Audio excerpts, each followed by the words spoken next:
Assalamualaikum warahmatullahi wabarakatuh. Salam sejahtera untuk kita semua. Bapak Ibu, sedulur-sedulurku kabeh, virus corona varian Delta telah menyerang Kabupaten Kudus.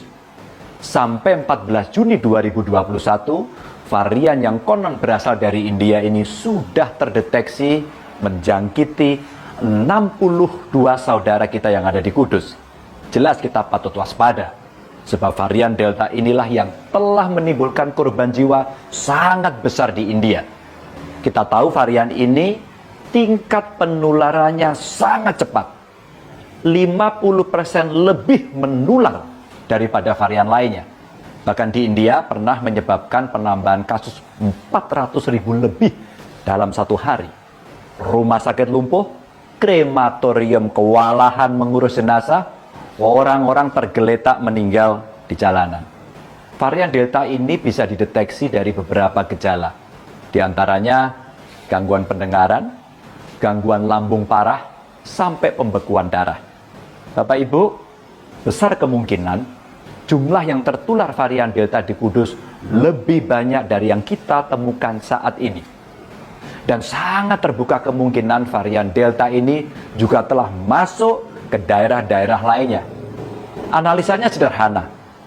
62 kasus varian Delta yang terdeteksi itu adalah hasil uji laboratorium dari 72 sampel.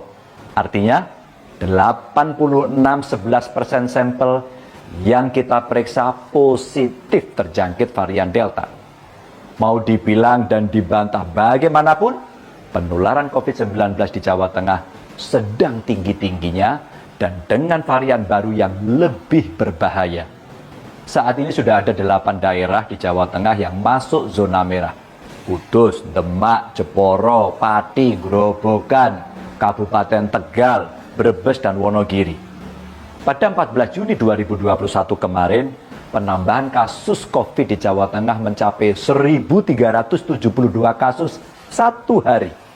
Dan total dalam satu minggu bertambah 3.331 orang. Tapi yang paling membuat saya gerantes adalah jumlah warga yang meninggal mencapai 756 orang. Innalillahi wa inna ilaihi raji'un. Lalu bagaimana caranya untuk melawan virus varian Delta ini? Sebenarnya tidak sulit Bapak Ibu. Hanya perlu kesadaran panjenengan untuk selalu mematuhi protokol kesehatan. Sekali lagi, patuhi protokol kesehatan. Pakai terus maskermu. Jangan keluar rumah jika tidak penting. Jangan berkerumun. Kalau ada kerumunan, ingatkan mereka agar bubar. Dan sering-seringlah untuk mencuci tangan. Saya mohon kepada panjenengan tidak lengah.